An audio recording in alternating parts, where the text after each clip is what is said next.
Hey, the banks could borrow anything. They're better than anybody. Hey, you got Jamie Dimon who makes $35 million a year. Hey, oh, we bailed him out. You forgot? You forgot the Federal Reserve dumped in $29 trillion to bail out the banksters when the Panic of '08 hit? Oh, no, that's not my number. That's from the Levy Institute at Bard College. What a bunch of crap. They're bailing out all the bigs, all the riches, as everybody else goes down. You lose your job, you lose your house, you lose your car. Who could give a shit? Hey, but we got to bail out the banks and the rich people that gambled on the banksters. I said this going on for years.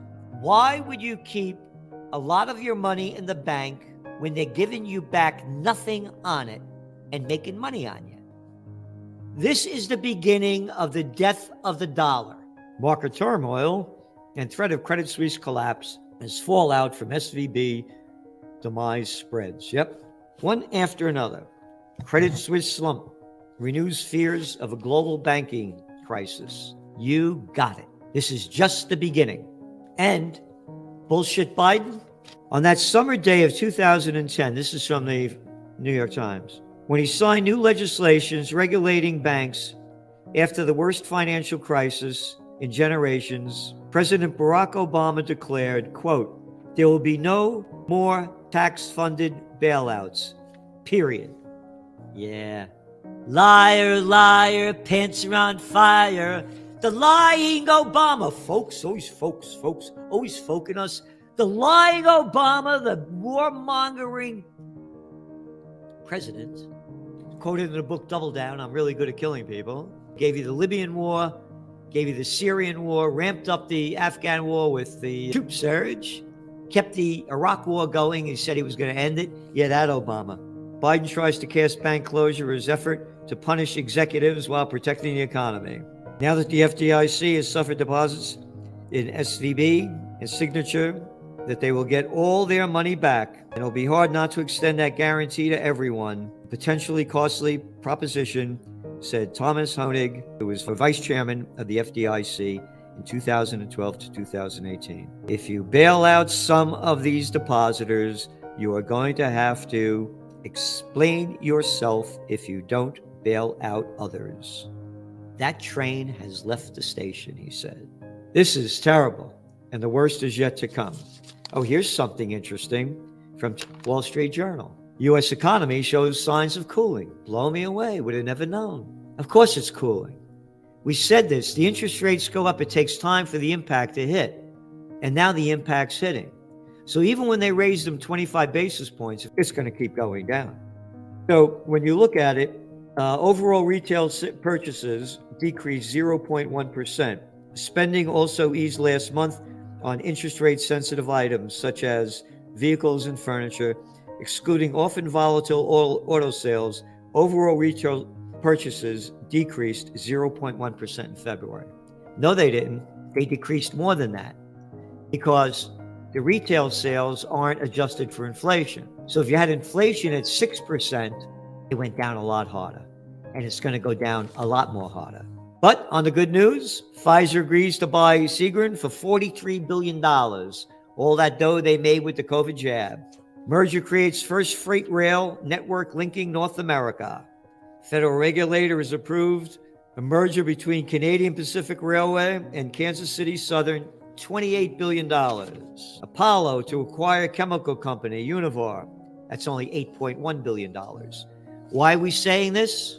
The bigs are getting bigger. That's all they're concerned about, and that's all they bail out. As this economy goes down, more and more small businesses go out. The bigs will keep buying up more real estate, buying up homes, renting them out.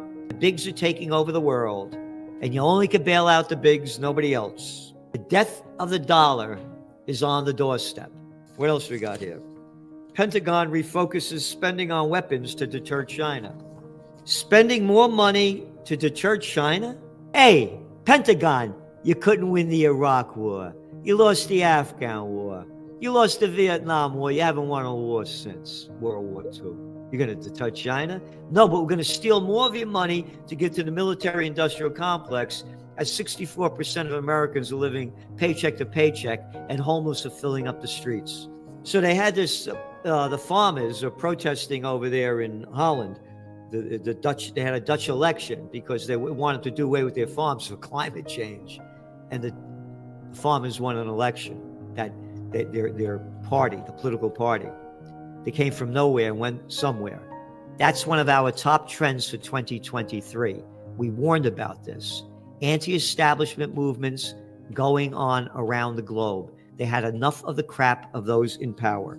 And they also had France. They've been protesting week after week after week, week after week after week, day after day about raising the retirement age. So today, Francis Macron risks his government to raise retirement age. French President Emmanuel Macron, the little garçon, a little boy, little arrogant nothing of a clown boy, a Rothschild's boy, came from that, worked in that group. French President Emmanuel Macron ordered his prime minister to wield a special constitutional power that skirts parliament to force through a highly unpopular bill raising the retirement age from 62 to 64 without a vote. Isn't democracy great? Isn't democracy wonderful? That we have these little clowns, the presidents of the United States, you name them, one little shithead after another, giving executive orders. Oh yeah, you remember Trump's executive order? You forgot it? Friday the 13th, Black Friday, 2020, March, national emergency. We're fighting the COVID war. One executive order after another, one president after another, giving these executive orders. EPA proposes rules to limit forever chemicals in water. Yeah, no shit. They're killing us in a million different ways. Are you worried about climate change? Oh, but COVID, now that was big. We care about that. But the chemical companies could keep killing us. You can't go swimming in the Hudson River. The PCBs are all over the place over here. Oh, General Electric. You mean the General Electric that's now the big defense contractor that poisoned the Hudson River? Oh, yeah, but they're okay. Oh, matter of fact, if they get in trouble, we should bail them out. Yeah. You want to know why America's gone down so low? This is out of the Wall Street Journal. Look at that.